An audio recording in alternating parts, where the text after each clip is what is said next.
अब अपन इसमें अगला टॉपिक परिमेयकरण करना। प्रश्नावली 1.4 में एक सवाल आएगा अपने कि हर का परिमेयकरण कीजिए। तो हर का परिमेयकरण कैसे करेंगे, इसका एक परिभाषा है, निम्नलिखिए। जब किसी एक व्यंजक के हर में वर्गमूल वाला पद होता है, जब किसी एक व्यंजक के हर में वर्गमूल वाला पद होता है, तब इसे ऐसे तुल्य व्यंजक एक परिमेय संख्या में बदलते हैं। इस क्रियाविधि को हर का परिमेयकरण कहते हैं। देखो, इस परिभाषा को अच्छे से समझने के लिए अपन एक उदाहरण लेते हैं।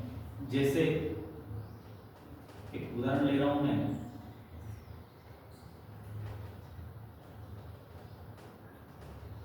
उदाहरण से अच्छे से समझेंगे। 1/√5 का परिमेयकरण कीजिए, परिमेयकरण कीजिए। 1/√5 का परिमेयकरण कीजिए। तो यहाँ क्या लिखा रहा है कि हर का, तो हर को ऐसे तुल्य व्यंजक को एक परिमेय संख्या में बदलते हैं, है ना। तो इस परिमेय संख्या में बदलेंगे अपन इसको, क्योंकि √5 तो क्या है, अपरिमेय संख्या है, इसको परिमेय संख्या में बदलेंगे अपन।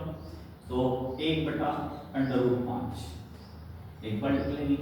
कुछ नहीं करना है, √5 का परिमेयकरण करने के लिए आपको क्या करना पड़ेगा, √5 को अंश में भी गुणा करना है और हर में भी क्या करना है, इसका गुणा करना है। तो जैसे ही अपन गुणा करेंगे, 1 गुणा √5 और √5 गुणा √5, ठीक है। तो यहां अपन क्या करेंगे, अंश और हर में जो हर दिख रहा है, इस हर को हटाने के लिए अंश और हर में √5 से गुणा करते हैं, तो गुणा किया अपन ने, गुणा कर दिया, कितना आ गया, √5 और √5 को √5 से गुणा किया, कितना आएगा, 5 आएगा। तो देखो, मैंने हर का परिमेयकरण किया, हर में से √5 को एक परिमेय संख्या के रूप में बदल दिया। यही अपना क्या रहेगा, आंसर रहेगा। तो इस प्रकार अपन 1/√5 का परिमेयकरण करेंगे। थोड़े और बड़े सवाल रहेंगे प्रश्नावली के अंतर्गत अपन सीखेंगे, ठीक है, नोट कर लीजिए।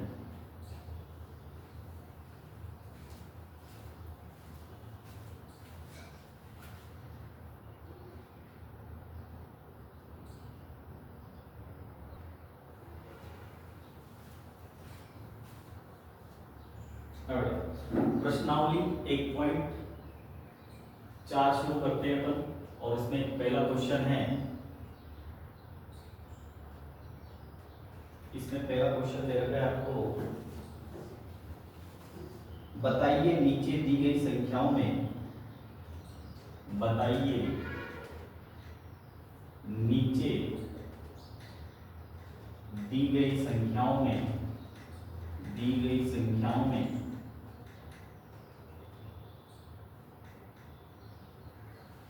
कौन कौन परिमेय है, कौन परिमेय है और कौन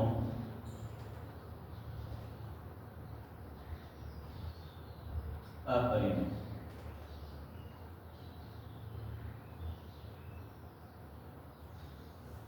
बताइए नीचे दी गई संख्या में कौन कौन परिमेय है और कौन कौन अपरिमेय है। तो एक बात आपको मैं स्पष्ट कर देता हूं कि आप ये जो प्रश्नावली पढ़ रहे हो, इसमें आपको परिमेय संख्याएं और अपरिमेय संख्याओं का ज्ञान होना आवश्यक है। तो परिमेय संख्याएं किसे कहते हैं, परिमेय संख्याएं ऐसी संख्याएं जिसे p/q के रूप में लिखा जा सकता है, जहां p और q पूर्णांक है तथा q बराबर 0 नहीं। कहने का मतलब जिसे अंश बटा हर के रूप में लिख सकते हैं, वो सारी संख्याएं क्या कहलाएगी, परिमेय संख्याएं कहलाएगी। अब आती है बात अपरिमेय संख्याएं, बिल्कुल इसका विपरीत, ऐसी संख्याएं जिसे p/q के रूप में नहीं लिखा जा सकता है, अर्थात दशमलव वाली संख्याएं। कक्षा 9 में अपन ने पढ़ा है, पहले पढ़ाया होगा मैंने कि इससे जो पहली वाली प्रश्नावली पढ़ाया कि शांत दशमलव प्रसार किसे कहते हैं, अशांत दशमलव प्रसार किसे कहते हैं। तो अपरिमेय संख्याओं के अंतर्गत आती है। तो शांत दशमलव परिमेय संख्या और अशांत दशमलव अपरिमेय संख्या। तो शांत तो क्या होता है, जिसका दशमलव क्या जाता है, दशमलव प्रसार करने पर जिसका जो शेषफल है वो कितना आ जाता है, 0 आ जाता है। कितना आ जाता है, 0। वो तो कहलाएगी शांत दशमलव प्रसार। और जिसका शेषफल 0 नहीं आता है वो क्या कहलाएगी, अशांत दशमलव प्रसार। तो ये जितनी भी संख्याएं बोल रहा हूं मैं वो कहलाती अपरिमेय संख्याओं के अंतर्गत आती है।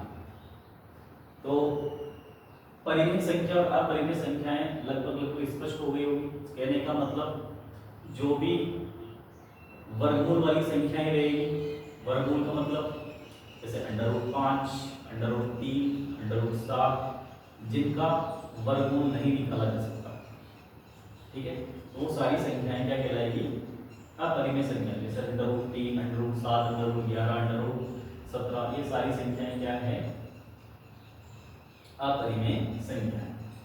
√6 भी है, ठीक है। तो अपन को छांटना है, तो बस पहचानना है कि परिमेय संख्या क्या है और अपरिमेय संख्या क्या है। तो अपन क्वेश्चन करते हैं। तो इसमें पहला क्वेश्चन है, बस बताना है आपको कौन सी परिमेय संख्या और कौन सी अपरिमेय संख्या है।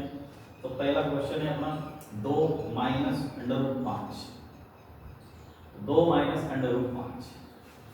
अब यहाँ देखो √5 में 2 माइनस कितना है, √5, 2 में कितना घट रहा है, माइनस के √5 घट रहे हैं। तो किसी भी परिमेय संख्या में अपरिमेय संख्याएं घटाओ तो आपको क्या आएगा, अपरिमेय संख्या मिलेगी। 2 - √5 क्या रहेगी, अपरिमेय संख्या है। तो यहाँ लिख देंगे अपन, यह एक अपरिमेय, बस पहचानना है, अपरिमेय संख्या है। दूसरा क्वेश्चन है अपना 3 + √23 - √23। इसको अपन पहले हल करेंगे क्योंकि ये हल हो जाएगा। और 3 + √23 और माइनस के √23, √23 में से √23 जाएंगे तो कितना बचेगा, 0, और 3 बचा, 3 प्लस कितना आ जाएगा, 0, और बराबर कितना आ गया, 3, और 3 एक क्या है, परिमेय संख्या है, परिमेय संख्या। इसे 3/2 लिख सकते हैं। अगला क्वेश्चन है थर्ड वाला,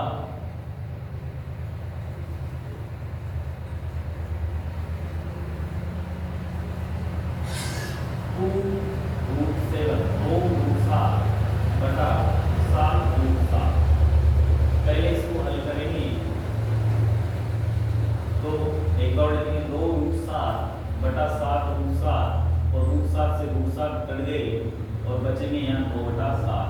इसे 3/2 लिख सकते हैं। यहाँ लिखेंगे तो अतः 2/7 एक परिमेय संख्या है, एक परिमेय संख्या।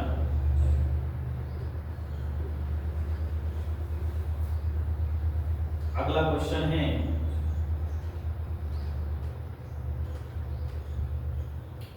1/√2। 1/√2।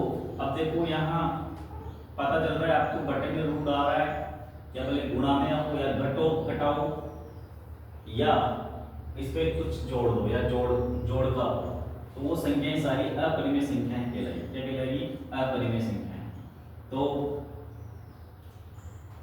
डायरेक्ट लिख सकते हो आप, यह एक अपरिमेय संख्या है, अपरिमेय संख्या।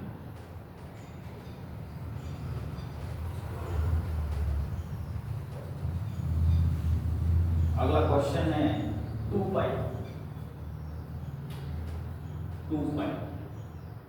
जहां भी अगर पाई आ जाए, पाई का मान होता है 22/7, और 22/7 का मान 3.1456 ऐसे चलती जाएगा, कभी इसका प्रसार खत्म ही नहीं होगा। टू पाई। तो टू पाई क्या है, बिना देखे इसको बोलना है आपको, यह एक अपरिमेय संख्या है, अपरिमेय संख्या है।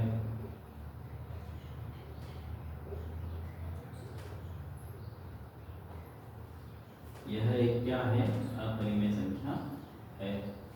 तो इस प्रकार अपन को पहचानना है बस। तो अपन ने पहचाना है कि दो, अगर पहचाने कैसे अपरिमेय संख्या, यदि किसी परिमेय संख्या में अगर अपरिमेय संख्या घट रही है, जुड़ रही है, गुणा हो रही है, भाग हो रहा है, वो सारी संख्याएं अपरिमेय संख्याएं कहलाएगी। अब इन संख्याओं को अपन ने हल किया, तो हल करने पर मुझे बस 3 प्राप्त हो। 3 क्या है, परिमेय संख्या बात। 2√7, 7√7 उसको काट दिया, 2/7 बचा, और ये क्या है, परिमेय संख्या है। 1/√2 एक अपरिमेय संख्या है, और 2 पाई एक अपरिमेय संख्या है। नोट